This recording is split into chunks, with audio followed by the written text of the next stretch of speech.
আজ পবিত্র জুম্মার দিনে আমার একটা মনের ইচ্ছা পূরণ হয়েছে, আলহামদুলিল্লাহ। এটা অনেকটা স্বপ্নের মতোই, বলা যায় আমার স্বপ্নই।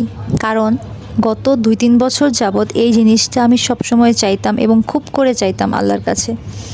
আর সেই মনের ইচ্ছাটাই আজ সকালে পূরণ হয়েছে, আলহামদুলিল্লাহ। আমি যখনই ঘুম থেকে উঠে জানতে পারলাম যে হ্যাঁ, আমার ইচ্ছাটা পূরণ হয়েছে, আমার স্বপ্নটা সত্যি হয়েছে, আমি যে কতটা খুশি হয়েছি সেটা আমি বলে বোঝাতে পারবো না। সত্যিই আমি আজ অনেক খুশি। একটা কথা আবারও প্রমাণ হলো যে আল্লাহর কাছে সত্যিকার অর্থে মন থেকে কিছু চাইলে আল্লাহ কখনো খালি হাতে ফিরান না।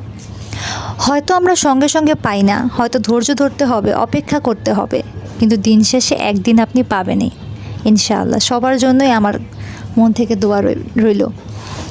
আর আমার একটা কথা আজ খুব বেশি করে মনে হচ্ছে, সেটা হলো আপনি যখনই সফল হতে চাইবেন আপনার পথে বাধা আসবেই। আপনি যখনই জীবনে কিছু করতে চাইবেন, আপনি জানছেন যে আপনি ঠিক, আল্লাহ জানছে আপনি ঠিক, তখন আপনি কখনোই পিছুপা হবেন না, হওয়া উচিতও না। কারণ এই বর্তমান যুগে কারো ভালো কারো সহ্য হয় না, কারো উন্নতি কারো সফলতা কারো সহ্য হয় না। হিংসা তো এখন মানে কি বলবো, ঘরে ঘরে এমন একটা ট্রেন্ড হয়ে গেছে যে হিংসা না করলে পেটের ভাতও হজম হয় না। তাই লোকে কি বলবে, লোকে কি ভাববে সেটা না ভেবে নিজে কি করলে নিজের শান্তি আসবে, নিজের উন্নতি হবে, সফল হওয়া যাবে, সেটাই ভাবতে হবে। আপনি যদি জানেন যে আপনি ভুল কিছু করছেন না, আপনি অন্যায় কিছু করছেন না, বা আপনি এমন কিছু করছেন না যেটা করা উচিত না, যেটা পরিবারের শিক্ষার বিপরীতে বা কোনো অসম্মানজনক কিছু, তাহলে আপনার কখনোই পিছপা হওয়ার দরকার নেই। জানি না ছোটো মুখে কত বড় বড় কথা বলে ফেললাম, কিন্তু কথাগুলো অনেক সত্যি আমি জানি।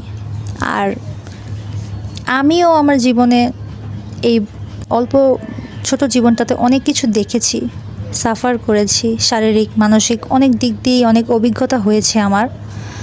আর নিজের সেই অভিজ্ঞতা থেকেই বলছি, যতক্ষণ পর্যন্ত আপনার মন, আপনার বিবেক আপনাকে বাধা না দিবে যে হ্যাঁ আপনি এটা ভুল করছেন, ততক্ষণ পর্যন্ত থামবেন না।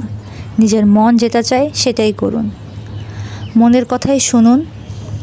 লোকে তো বলবেই, ভাই আপনি যদি কাউকে কলিজা কেটেও রান্না করে খাইয়ে দেন, তারপরও সে বলবে লবণ হয়নি, মশলা কষানো হয়নি, নানান কিছু।